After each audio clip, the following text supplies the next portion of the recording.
প্রিয় দর্শক, আসসালামু আলাইকুম রহমতুল্লাহ বরকাত। শুভ সকাল।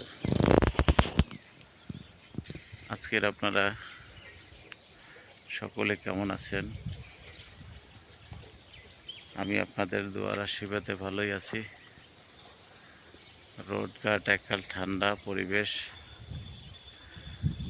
আপনার দেখতে পাচ্ছেন কোনো কিছু নাই রাস্তাঘাটে, এককাল নীরব। তা নামাজ পড়ে হাঁটার সময় একটু ভিডিও করলাম, দেখেন।